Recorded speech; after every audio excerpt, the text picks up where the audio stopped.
1 Minute Products, where we deliver expert reviews on cutting edge products in just seconds.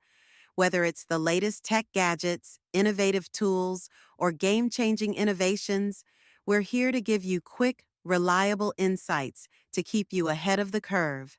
Our mission? To help you make informed decisions without wasting time. Note: we use AI tools like ChatGPT and Notebook LM to enhance our research and streamline the creation process, ensuring that our content is accurate and up to date. While AI helps with speed and efficiency, every review is guided by human expertise and judgment to give you the best insights. Let's dive into the world of innovation, one product at a time. You know when you're like scrolling through tech news and it's just "Woo," a lot. Every other headline is, this is going to change everything.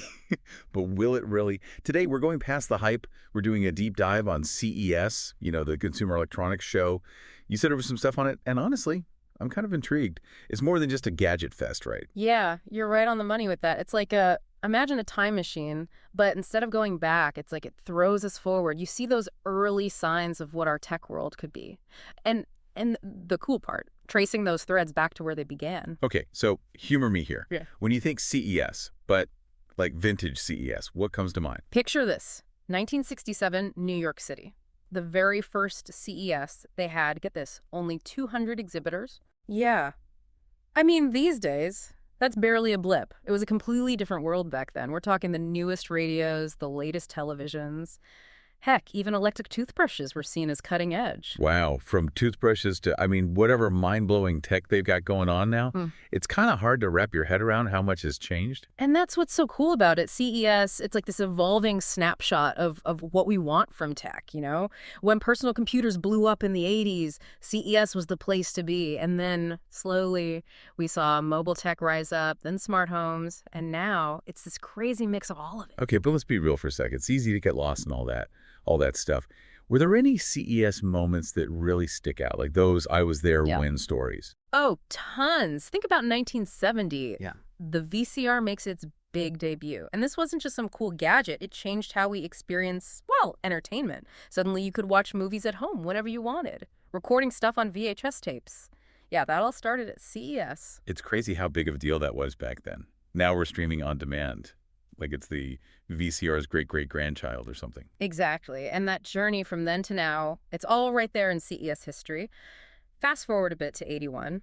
The CD player, it completely steals the show that year. Before that, it was vinyl records all the way. CES basically launched like the digital music revolution, even if we didn't know it yet. Oh, my old CD collection just got a whole lot cooler. But you're right. It's those moments that highlight how CES isn't just about the thing itself. It's the whole ripple effect that comes after. 100%. All right, jump ahead again to 1996. DVDs are the hot new thing. Yeah. Way better quality than VHS, right? More durable, too. Again, it's not just a tech upgrade. It changed movies, how they're made, how they're sold, even how we stored our movie collections. Okay, you're totally changing how I see CES. It's like a sneak peek into the future, even if some of those predictions are a bit off. Speaking of, any notable flops? Things that didn't quite take off. Oh, for sure. There's always a few of those what were they thinking moments. But even those are kind of interesting, right? It shows that innovation. It's not a straight line. It's full of detours and dead ends. Remember 3D TVs? Yeah. They were supposed to be huge, but people weren't really into it. So from those clunky VCRs to like 3D TV fails, CES has seen it all. But it's more than just products, right? CES helped shape those bigger tech trends too. We can't talk tech without smart homes, can we? Exactly. And that's where things get really interesting. Remember when having a thermostat you could control from your phone seemed like something out of the Jetsons?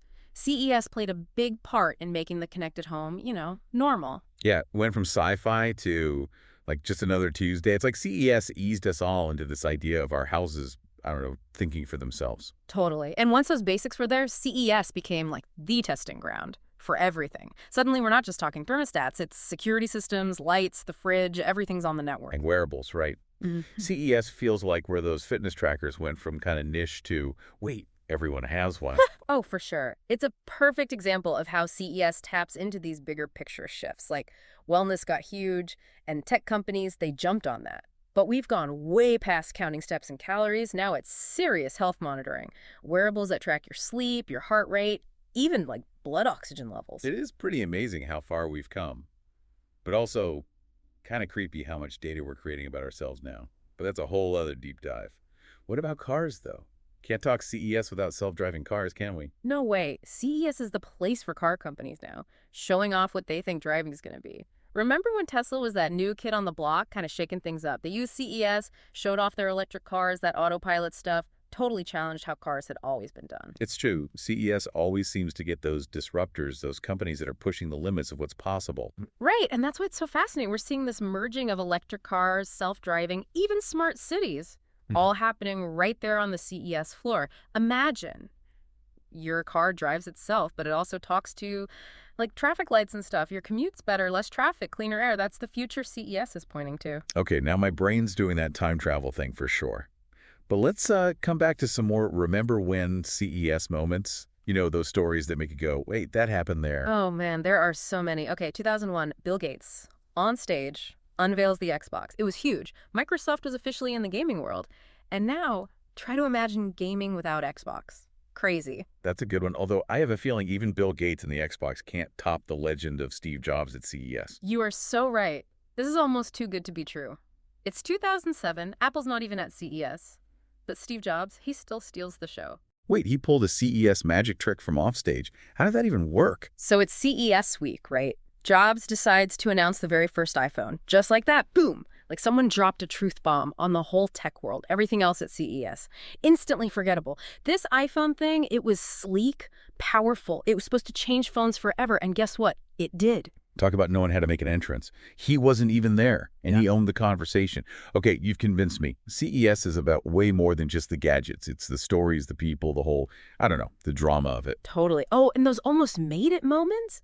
Like in 2010, tablet PCs were everywhere at CES. Every company had their version. Little did we know, it was the pre-show to the iPad taking over the world. CES, the ultimate fortune teller, but with some plot twists along the way. But I gotta ask, with all the hits, there had to be some misses, right? Those head scratchers where you're like, what were they thinking? Oh, absolutely. CES has seen some flops. Like, remember the QCat? The what now? The QCat. It was this thing. You held it in your hand. You could scan barcodes with it. That's it. Well, yeah, pretty much. It was supposed to, like, change how we used magazines and newspapers and stuff, but the internet was already blowing up, so the QCat just seemed pointless. Okay, yeah. The QCat officially a CES flop. Yeah. But hey, it's all part of the process, right? The good, the bad. Yeah. It all adds to the story of how tech evolves. Exactly. And it reminds us that just because an idea is cool doesn't mean it's going to be a hit. Timing is everything. Here's the thing, though. It's always felt kind of exclusive. Like, Yeah. you got to be in the tech world to get in, you know. Have you ever been? What's it like being there in person? Oh, yeah. CES is a trade show, not open to the public. It's overwhelming in a good way. Picture this. It takes over, like, multiple casinos on the Las Vegas Strip, booths everywhere showing off everything you can imagine, from crazy AI to like smart toilets even. Smart toilets, seriously. Oh, yeah. They're actually pretty cool. But here's the good news. It's the age of virtual events now, right? Even if you're not there in Vegas, you can still catch those big presentations, get a glimpse of the future. Love that. So, CES of the future. What big ideas are going to be driving the conversation in the next few years? Well, sustainability is huge now. Like, it's not just a side thing anymore. It's center stage. Expect to see companies showing off their eco-friendly stuff, energy-efficient gadgets, recycled materials. CES is where they'll prove they're serious about being green. Yeah, I like it. Although, let's be honest, CES is always going to have those out there, almost sci-fi tech ideas. What about those? Right. The ones that make you go, whoa. Oh, for sure. Those are coming. Quantum computing, more 5G advancements, smart cities. Those big ideas are going to start to like solidify. And we can't forget about robots and AR, augmented reality. CES is where those what-if technologies show up, the ones that could really change how everything works. See, that's what I mean about that crystal ball thing. It's not the gadgets themselves. It's getting a sense of what's shaping the future. Sure. So, big picture, we've gone deep on CES. Where does that leave us? It reminds us that technology isn't just about, like, the tech stuff. It's about us, our wants, our worries. It's a reflection of all that. Whoa.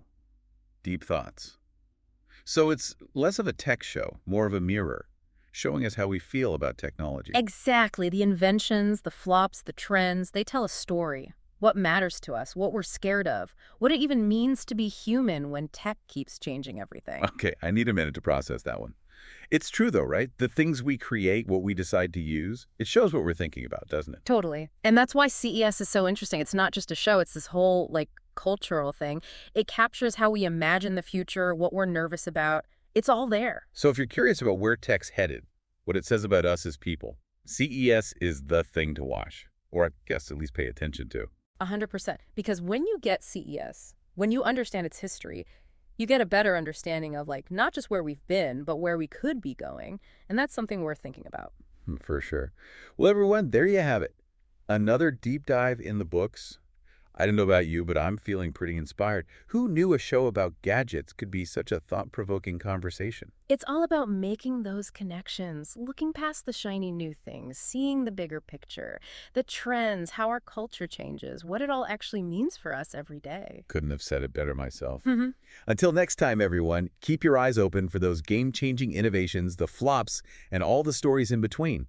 Because CES, as we learned today, it's more than just a show. It's a peek into all our futures.